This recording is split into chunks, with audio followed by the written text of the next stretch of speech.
தமிழ்நாட்டில் நடக்கிற சாதி கொலைகளுக்கு வந்து பெரிய பின்னணியெல்லாம் இருக்கிறது இல்லை. நேற்று தஞ்சாவூரில் ஒரு கொலை நடந்திருக்கு. அதாவது வந்து இதுவுமே ரொம்ப ஒரு கொடூரமான கொலை தான். கையில் பீர் வாங்கிட்டு வர்றாரு ஒருத்தர். ஏற்கனவே ஒருத்தர் ஆடு மேய்ச்சிட்டு இருக்காரு.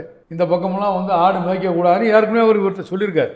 ஆடு மேய்க்கிறவர் தலித்து, நீ இந்த பக்கம்லாம் வந்து அத்துமீறி வந்து, அதாவது வயலில் இல்லை, இந்த பகுதியில் வந்து அந்த பகுதிக்கே வரக்கூடாதுன்ற மாதிரி சொல்லியிருக்கிறாரு. நேற்று தானே உடனே நான் சொன்னேன், இதுதான் இதில் பெரிய ஒரு கொலைக்கான ஒரு சிறு காரணம் கூட கிடையாது. நேத்தான உடனே நான் சொன்னேன், இன்னைக்கு திருப்பி வந்திருக்கிறேன்றார். அவர் என்ன பதில் சொன்னாருன்னு தெரியல. இவர் பீர் வாங்கிட்டு வந்தவர் பீர் பாட்டில், அது சினிமா காட்சி மாதிரி தான், திரைப்பட காட்சி மாதிரி தான், பீர் பாட்டில் தரையில் உடைச்சி பீர் பாட்டில் வச்சு அவருடைய கழுத்துலையும் வயிற்றுலையும் குத்துறாரு. குத்தி கொலைப்பட்டவர் 62 வயது. இந்த கொலையில் வந்து கொலைக்கான காரணம் என்ன இருக்கு? நான் சொல்லியும் நீ கேட்க மாட்டியா? அவ்வளோ பெரிய ஆளாயிட்டா நீ. ஒரு காலத்தில் எங்களை பார்த்தாலே நீங்கள் எந்திரிச்சு ஓடுனவங்க, இன்னைக்கு வந்து நீ இப்படி பண்ணுவியா என்கிற இந்த காரணத்தை தவிர தமிழ்நாட்டில் இது போல பல 100 கொலைகளை சொல்ல முடியும்.